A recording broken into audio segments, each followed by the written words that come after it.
Friends நம்ம இப்போ வந்து பாத்தீங்கன்னா ரவா கிச்சடி தான் செய்ய போறோம். வாங்க எப்படி செய்யணும்னு பார்க்கலாம்.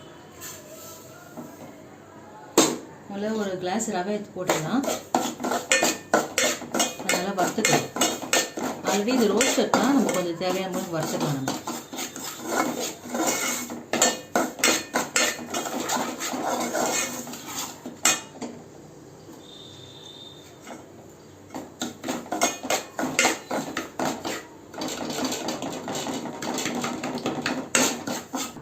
நம்ம ரோஸ்ட் பண்ணிட்டா இது ஒரு பாத்திரத்தில் மாற்றிக்கலாம்.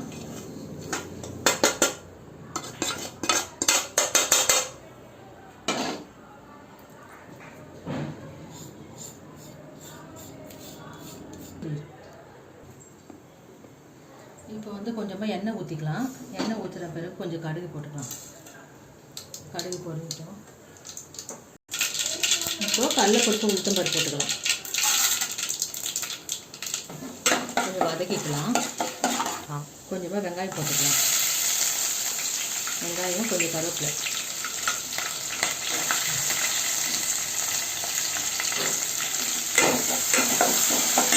பூண்டு சின்ன சின்னதாக கட் பண்ணியிருக்கேன், அதையும் போட்டுக்கலாம். பச்சை மிளகாய் கீரி வச்சுருக்கேன், அதையும் போட்டுக்கலாம். நான் காரம் கம்மியாக தான் சேர்த்துருக்கேன், உங்களுக்கு வேணால் நீங்கள் அதிகம் போட்டுக்கலாம். கொஞ்சமாக தக்காளி போட்டுக்கலாம்.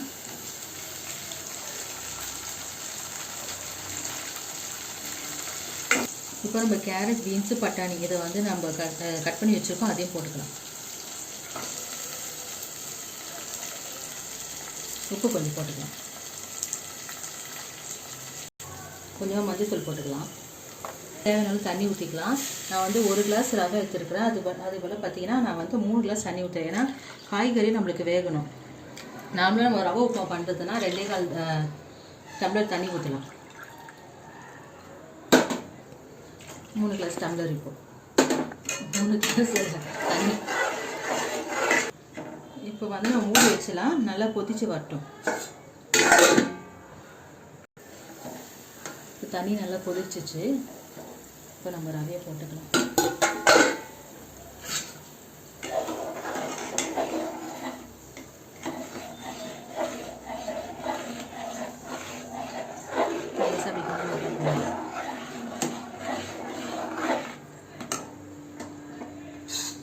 இந்த ரெடி ஆயிடுச்சு. கொஞ்சமாக நம்ம வந்து நெய் சேர்த்துக்கலாம். 1 ஸ்பூன் நெய்.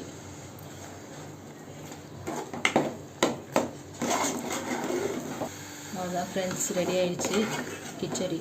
நீங்கள் வீட்டில் ட்ரை பண்ணி பாருங்கள். இந்த வீடியோ பிடிச்சிருந்தால் லைக் பண்ணுங்கள், கமெண்ட் பண்ணுங்கள், நம்ம சேனலை சப்ஸ்கிரைப் பண்ணுங்கள். தொடர்ந்து வீடியோஸ் பாருங்கள், நம்ம சேனலுக்கு சப்போர்ட் பண்ணுங்கள் ஃப்ரெண்ட்ஸ்.